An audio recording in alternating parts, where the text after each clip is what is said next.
Started here. So part one, the construction phasing. I want to give a brief and perhaps a dry overview of construction phasing. This will give us a high level understanding of what goes into construction and from conception or desire or the initiation of a project or idea to the completion of it.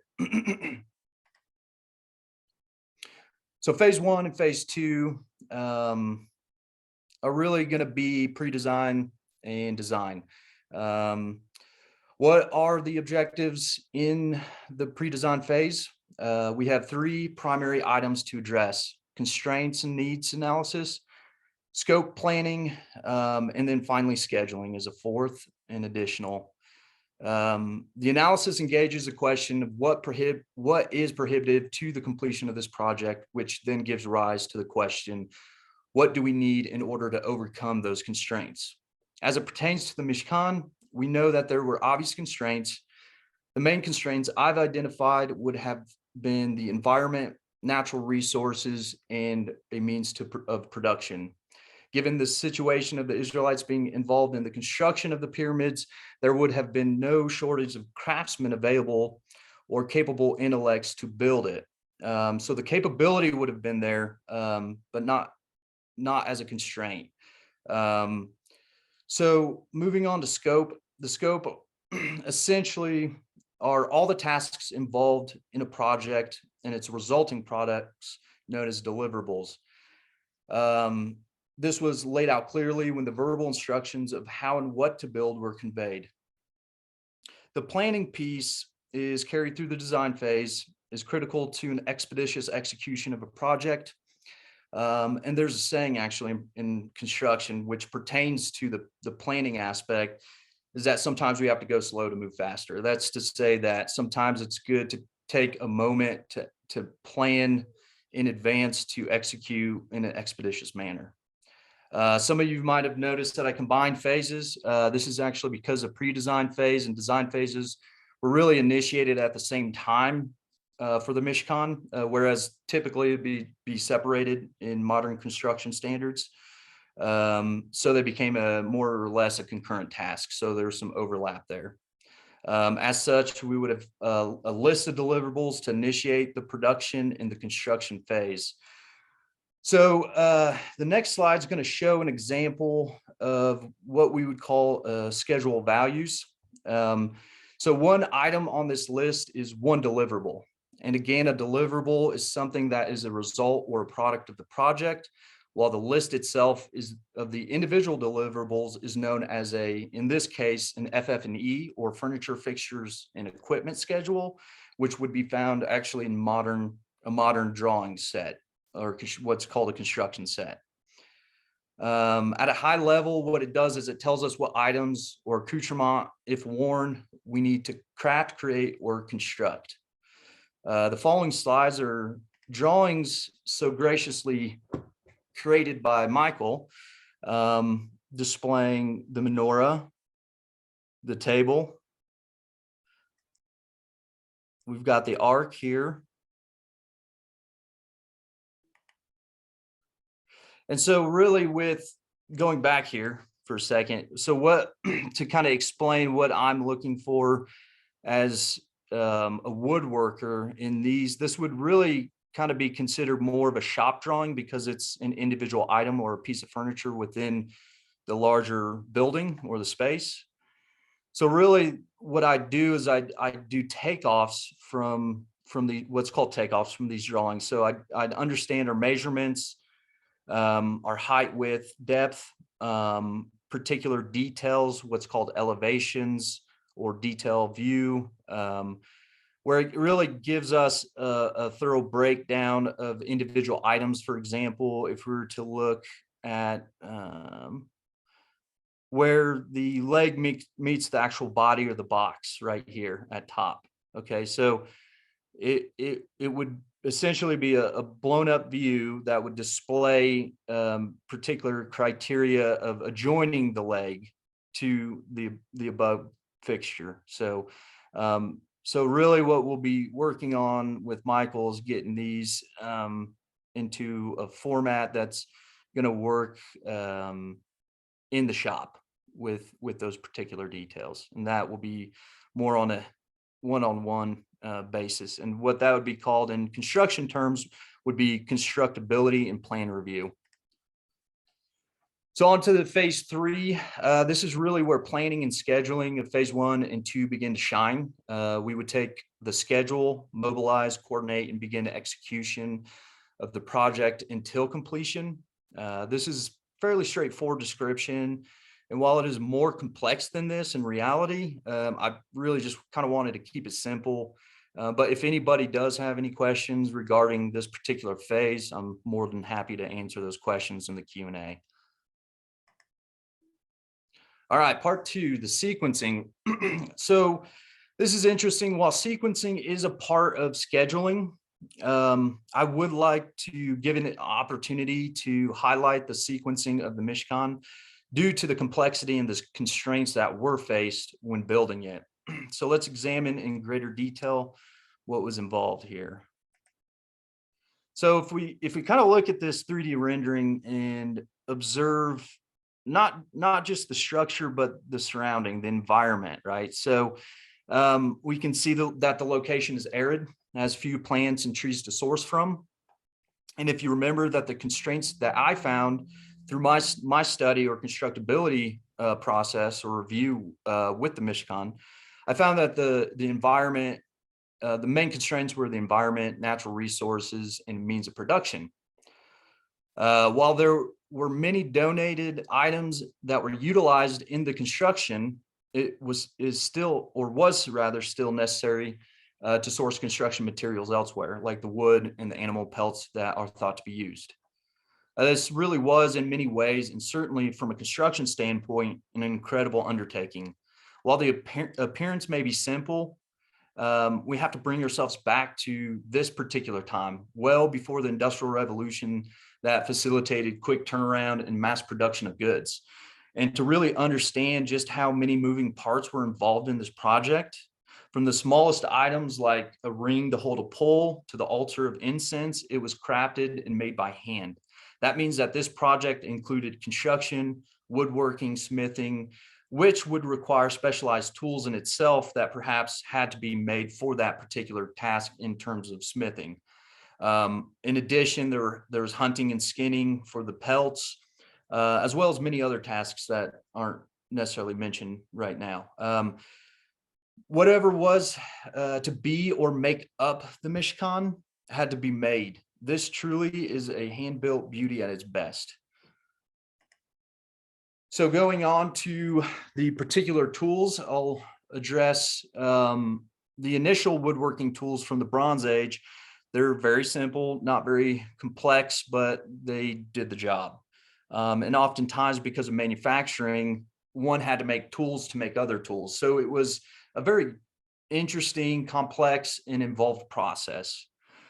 So this is one tool from the Bronze Age that would have been utilized in woodworking, or the woodworking aspect of building out the Mishkan, right? So if we look to our left here on this picture, it's a wood-handled axe that is lashed with a fibrous material, most likely a bark, and was used to hewn lumber. And what hewing is essentially it's hand shaping lumber or wood into whatever particular rough shape you're getting to, at which point you'd switch to a more finer tool to finish the job.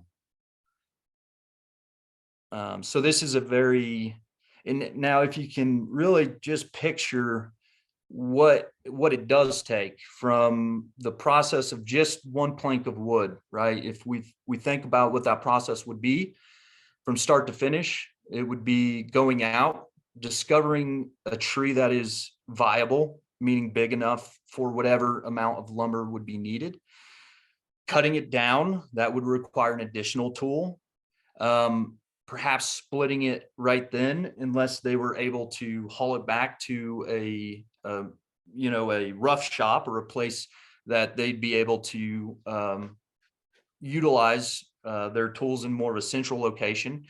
And then from there, it would become a tangible product. But in the process of getting to just the point of stripping the bark, like what we see in the picture on the right, it would take traveling to get to where the tree is, assessing the tree, cutting the tree down, splitting the tree up, and then getting it back to where you need to be. So it was just getting a piece of lumber was pretty intensive. So moving on to more of our modern tools, we've got a pretty simple setup here.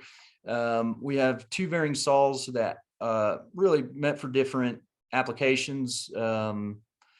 The type of teeth on it, what it's used for. We've got a tertiary saw here for more scrolling, which would be more for cutting angles and curves. We've got what we call an angle finder here on the bottom right. That's the mahogany handle with the three pins there. Then we have a pretty basic setup of chisels that one would need in order to do some more intricate work or engraving. Compass, because woodworking for the most part is mathematically intensive. And then we've got a small whittling tool up here. And this would be a basic setup for woodworking. However, what's unique about this particular project, that it is a scaled down model. So there are going to be particular specialty items that I will probably end up discovering as I'm getting into planning the build, which I will be recording. So some that come to mind are, for example, an airbrush for modeling. So if we look at building out the menorah, we address how to go about it, and the types of materials and what tools we would use would be based on the scale of the actual model. So the smaller it's going to get, the more difficult it's going to be. So it could be that this model could be a decent size so that we're able to really get into creating good replicas of some of the items that we can find within the Mishkan. So that is what I have for construction. I hope it wasn't too dry, and I hope it was interesting enough that folks have questions for me. I'll open it up here to Q&A if anybody has questions. If not, no worries. I have a question, Samuel. Thank you very Sure. much. Very interesting. The tools that were used. One of the things before the tools was the gathering of materials, and you talked about the wood. What about the drying process? Yeah, so there's several techniques. That's interesting that you mentioned. So you can kiln dry, you can air dry. Air dry is actually better. It's a slower dry, but you end up with less shrinkage, less cracks. Kiln dry is a speedier way. In the Bronze Age, I am unaware if they had technology to kiln dry, but there are other types of drying processes that could have been utilized. For example, what you do is you'd keep the tree standing, you'd shave the branches off, and you'd notch out every foot or so along the length of the or the height of the trunk. What that does is it facilitates a quicker drying time because it's actually draining as it's drying. So that's typically a year process for that, and that's going to be the quickest air dry method to drying out your trees for lumber. So Would the acacia wood they used have been semi-dry already? Is that a type of tree or bush that was semi-dry because of the arid conditions? Sure. Yeah, it's a strong possibility. There's certainly levels of humidity or water content, moisture content within different types of wood and within different environments. Acacia is a hardwood, so it would have been a bear to work with, especially with those types of tools. So there is a strong possibility that it could have already been dry, and there's different sections of the wood that you can cut. So like the heartwood is going to be your best, but that's usually coming from older trees and going working your way in. There's less warpage, there's less cupping, less cracking. Generally, it's a higher quality, but typically the closer you get to center, obviously the more moist you get, especially in an arid location, just because of the nature of the ambient air and the temperature. So, Okay. Anybody else have questions before? Sure. Michael, Sure. go for it. So, Samuel, to follow on Nathaniel's question as it relates to the drying process, you had mentioned that the acacia would have been hardwood. correct. Would this mean that it would be susceptible to termite or no? So that is dependent upon chemical content. So things like cedar or redwood have a naturally occurring compound that discourages termites and different woodborne insects or boring insects. So as far as acacia, in terms of the susceptibility to pests, that's a great question. I'm unsure entirely if it is. I know that it is it's great for outdoors. It's water resistant. It's actually commonly used in deck material now, as permitted, as depending on sourcing nowadays. But certainly it's weather resistant. Definitely, it's got great UV resistance. It is a harder wood, so it's going to have some longevity to it. But as far as the compounds that are keep pests away, that I am unsure of. Does that answer your question enough, or? Sure, thanks. As it relates to the usage of copper at the base, do you see any practicality in that? In the base, the copper? Yeah, towards like the base of the poles and other structure. Do you, from your construction knowledge, do you see any utility or practicality in that approach? That's an interesting question. Well, copper is a more malleable material, so it is going to be a little softer than most. So to put it at the base of a heavier item, I don't know what the practical aspect of that would be, unless there's some symbolic aspect to it. That could be something, because I know in this type of design, not everything is necessarily practical, but potentially symbolic as well. So I don't know if there's any symbolic meaning behind the copper being at the base, because copper is maybe a more common metal. What are your thoughts, Michael? Well, none per se. I just wanted to know if it's something you had encountered per se. Sure. Yeah, I don't know the practical aspect to it, but it's a great question and very interesting one. But what I do know is that copper seemed to in heat base construction, old copper pots that were used for boiling, etc. Sure. And this desert sand would have been remarkably hot, so it seems to also emit heat very quickly also. Oh, so more heat conduction type situation. Yeah. Yeah, interesting. So Yeah. as it relates to releasing heat, so to keep the structure also, the wood also very cool. So possible that's a possibility. I'm not sure. Fascinating. Yeah, Samuel, a quick question. Did I hear you right when you said that it takes a year to dry the wood? Yes, that's in optimal conditions. And if you're utilizing the technique that I mentioned, by keeping the tree standing, cutting the limbs off, and then notching it out to dry it, that would be in optimal conditions your best or your shortest amount of time that you could dry wood, or your whole, I guess, trunk, as it were, your whole tree. Otherwise, you could lay it down, but that would take quite a bit longer. Okay, I'm not sure if they went over this at the beginning, but how long did it take to build a Mishkan? Any idea?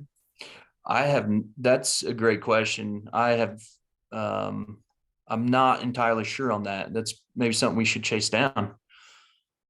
Yeah, because they were drying wood and it takes a year, I mean, they had 40 years, right? But, Sure. you know. Hey, listen, there are plenty of miracles out there that could make trees dry a lot faster than a year. So, yeah. But something to consider though, Samuel.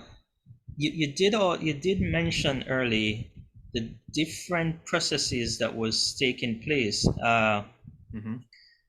That the workmen who would be working on the Mishkan also had a lot of experience previously correct. in Egypt.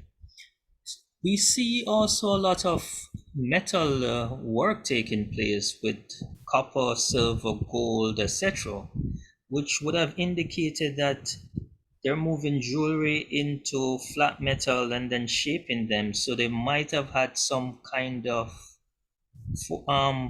foundry or something Yes. to that extent. Absolutely. And that's kind of why I mentioned production on top of construction, because there's a whole element of production and manufacturing that is part of the construction process where you're smelting down these items into a workable ingot that you make other items from. So it was a lengthy process and definitely far more complex than many of the larger projects I've ever been on, to be honest. So, because it is a sort of a closed loop production or construction process, because whatever they needed, they had to make. So, I have a question. sure. And I'm just thinking of like the Beit HaMikdash, how we knew that some of the materials used in building, like we kind of know where the areas and the regions of like extracting the copper and things like the mines and things like that, where that came from, and like the quarries, because it's written, like we know the cedars of Lebanon, right? Sure. But for like the acacia wood, seeing that they were in the desert and just kind of in, that the 40 years out there, do we have any idea of maybe where these trees were extracted from? Is there like any ecological evidence that points to maybe there was a forest here and it like no longer exists? Are there any clues? That's a fascinating. That's a fascinating question, because in fact, I'm into permaculture as well, and gardening, ranching, and whatnot. So, the environment of the Middle East changed quite a bit in the Near East because of overgrazing. So there's a huge potential that there was a forest of some sort there, that facilitated being able to harvest trees in mass. As far as evidence, I'm not sure, but I think that'd be something interesting to chase down and understand better. But the environment or the sort of the ecosystem has evolved due to the type of, I guess you could call it ranch management or husbandry management, that had taken place in the Near and Middle East, with grazing of different herd animals. So, thank you. There is a prophecy in the Tanakh. I don't remember who the prophet was or where it is, but I remember reading this, where God spoke to one of the prophets and he told him to sort of raise his voice against the forest of the Negev. Okay. Then he told he basically said, to prophesize that it's going to dry out and everything like that. So apparently the Negev was a forest. Okay. Who knows Israel? The Negev is a torrid desert right now. Yes. And so apparently it used to be a forest. Yeah. So there could have been other places that had the same situation. Yeah, that's fascinating. And I think there's and it's a bit of an aside, but there's a gentleman named Jeff Lawton that did some work on regreening, I guess is what he calls it, the desert, in one of the most arid areas in Jordan. And it was pretty successful. So It'd be interesting to see that that approach to understanding environment and ecosystems and how maybe how things have changed through time, like what you mentioned with this prophecy. So yeah, I know they're doing it in China too. There was some interesting documentary about an elderly couple who are planting trees every day. They go out and they plant trees, and they've been there's an echo that they've been able to kind of regrow and cause a little bit of that local eco change. And they're having a thriving ecosystem now with a little variety of animals there. So that's interesting. Samuel, I just read something here. Prevalence in Israel. 3 species grow in the land of Israel in the desert, and 1 rare species in the Mediterranean region.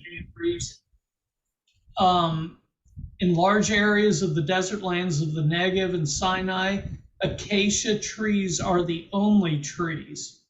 More than 20 ornamental species originating from Africa and Australia are also grown in the country. So they're a hardy breed. Yeah. And the other, back to what Samuel said about the Negev. Why do you keep muting me? Yeah, because there's a bad echo coming from you when you're unmuted. I'm unmuted now, right? Yeah, go on. This is in answer to the person who asked how long it took to build the Mishkan. According to the Torah, it started the day after Yom Kippur, when God, after Moshe Rabbeinu came down from Mount Sinai, and he said, "We have been forgiven." The following day, they started building the Mishkan. It was, according to the rabbis, it was completed by Hanukkah, by the month of December.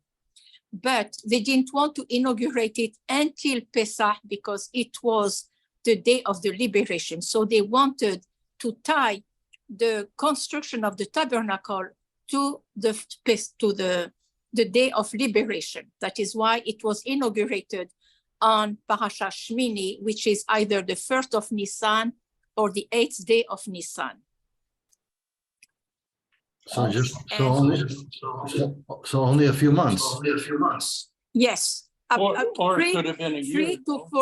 3 to 4 months, because it is the Parashat Shmini said in the 2nd year of the 1st month, it was the inauguration of the temple. So they were so eager to do the job that it took a very short time to do it, contrary to what the 7 years it took Shlomo HaMelech to build the temple. Of course, it was more elaborate.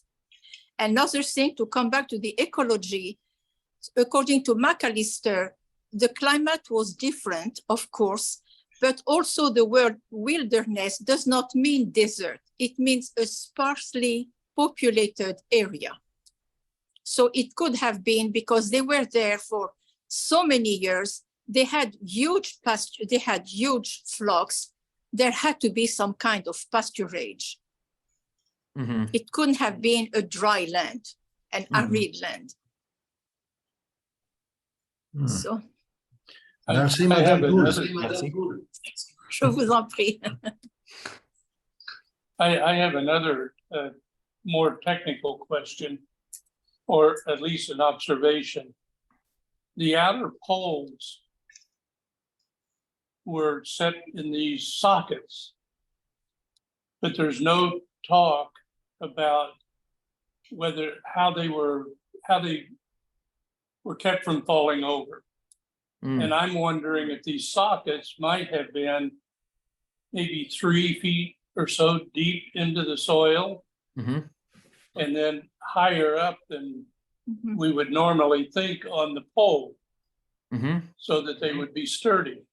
Yes, according to the rabbis, it was a handbreadth thick, the socket. And so we think there was a bearing of the pole into and not utilizing a stake and lashing to it? No, it was literally a tenon And Okay. also there was that socket. Okay. And also it was not brass, it was brass, it was not copper, and it was an alloy. And the Indians, in India, they have used a special alloy of copper with nickel, I believe, that keeps it from oxidizing. Interesting. So I think they were already versed with the construction of the pyramids, with the intensive construction work that was taking place in Egypt, with which they were familiar. I suppose it was, they applied all those skills. Yeah, I would imagine that there was several tasking of different, metal workers or smithing, the actual physical construction of the pyramids and different items. So I imagine that there was a strong capability to be able to accomplish all of what needed to be accomplished amongst such a large group of artisans. So it I also agree here. Yeah, it does mention that God also gave them wisdom, right? So maybe that's how they were able to finish it so quickly. That's I have a question. Yes. With regard to the copper versus bronze, the Hebrew is nichoshet, is that correct? Because in some translations, it does render as copper, and in other translations, it renders as bronze. Correct. So we have. Do we have any place where we have a distinction between the two? Something that is. You said that there were certain types of platings in India. Is there any type of record that we know of regarding that?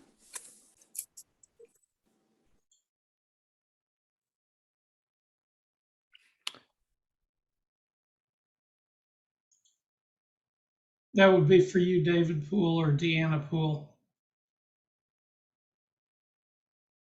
Can I respond though? Sure.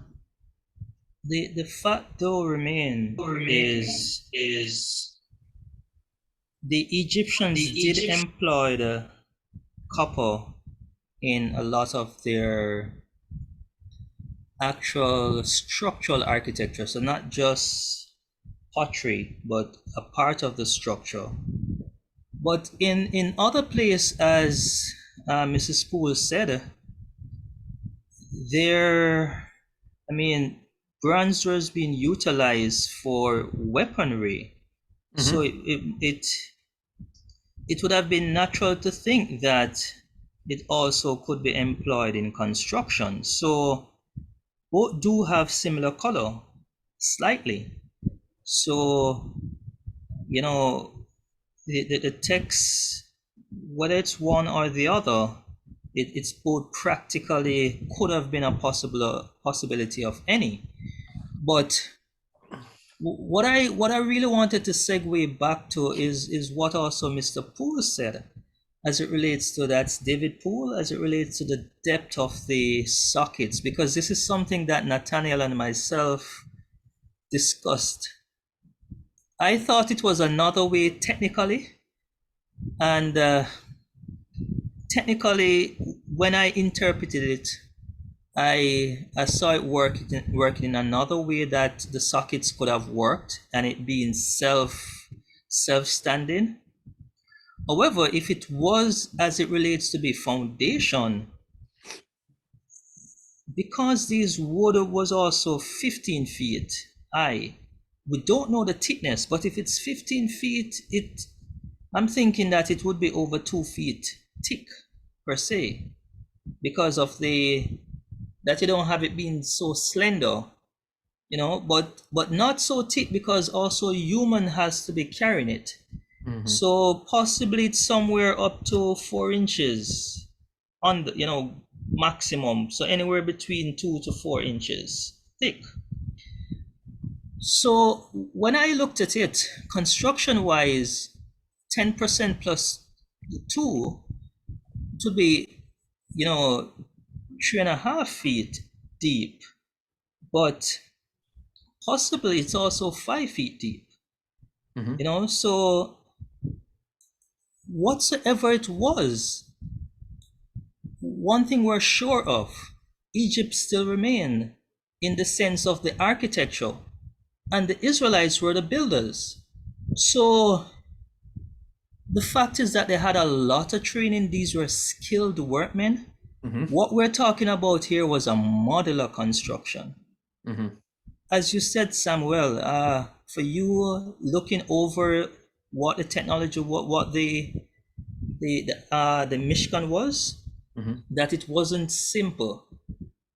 For them to have think about it in a modular way, that you need 20 boards on either side and sockets, and it's going to be fitting, not kind of fit, not loopy fit that it falls over, what fit. Means I think these guys got it down, Yeah, there's I was explaining, my fascination with the portability of the structure is that really, as you know, Michael, in your experience as a draftsman, is that it's a very unique type of skill set in engineering to be able to create something that is both portable and structurally sound. So that requires advanced engineering and to understand like tension loads, wind loads, where I was kind of explaining, were there winds that ran through there and how would you account for that? So it's really a fascinating and amazing. Again, I'm amazed just the more I get into it about the complexity and how it was designed and built. So, I think you hit a very good point, Michael. The precision of design and execution was on point. Yeah. And following to what Mrs. Poole said about and I think Samuel also, Sam, as it relates to the Negev, these lumbers were 2 feet 3 inches wide. Those are some massive trees. Yeah, they're not small, because you lose, I don't know what percentage of that tree you lose when you're creating your timber, but you lose a certain amount. So imagine that size plus some. I think the Pools have a comment. Sure. Go on. The acacia tree could reach 40 feet.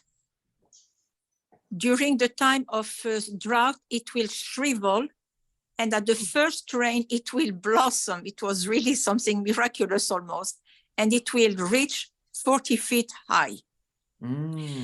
Answering now the sockets, the socket of the Mishkan itself, of really the holy and the holy of holies, the sockets were made of silver, and each of these sockets was a talent. So they were very sturdy and very heavy to hold those planks of of acacia. Yeah. Which were 10 cubits high. And only the brass was used only for the courtyard, which was a simple pillar, and the curtains were 5 cubits each one. They were squares, 5 cubits long and 5 cubits wide.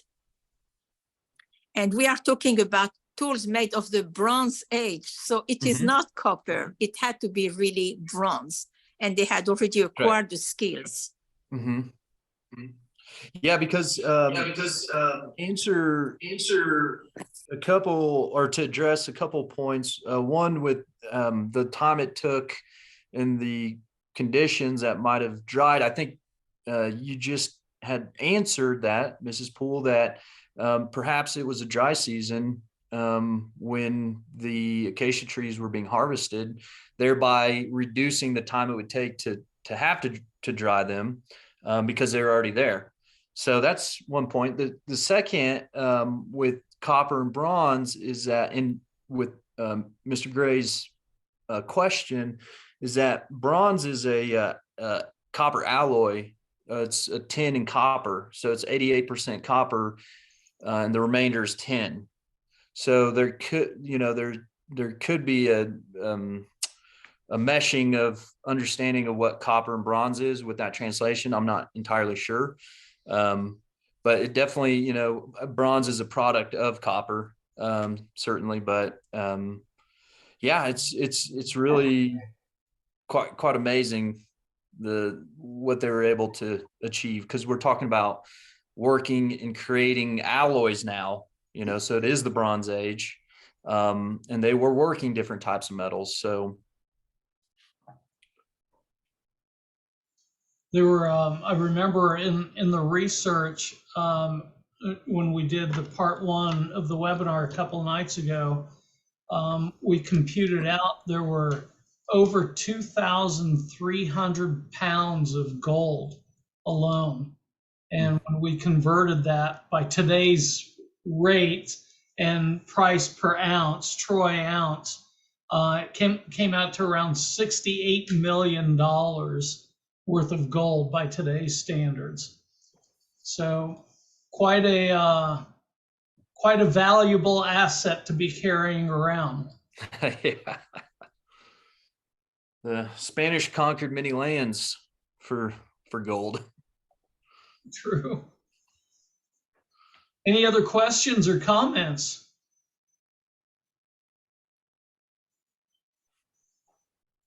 Well, if not, I want to thank you. Sorry, one other question. Sorry.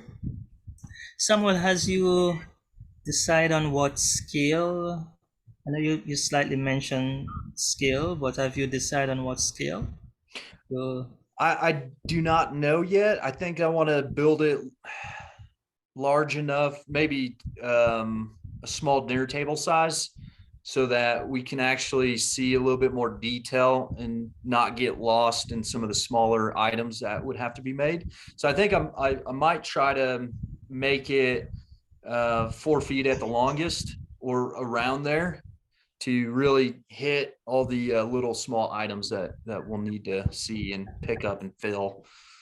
So, well, of course, definitely looking forward to that. And melting process. Samuel, for those of you who don't know, Samuel's now received the CAD drawings with all the measurements of the Mishkan from Michael from yesterday's virtual tour. And he's going to take that now, those measurements, and recreate, like he just described, a miniaturized model and build the entire Mishkan with time-lapse video and photography. And then we'll put it all together and send it to you via email, or post it to our YouTube channel once that's all put together. So we're really looking forward to that.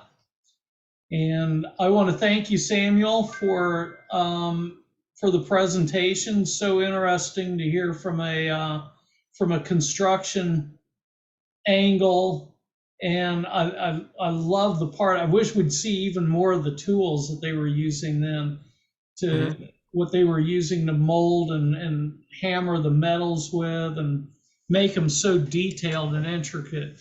But we'll save that for another time. I want to thank all of you for coming and joining us and supporting us. And this wraps up our 3-part webinar series on building the Mishkan. And I wish all of you a good night. Keep an eye out on your emails, because you'll get the link with the video one of these days coming up soon. Thank you all for attending.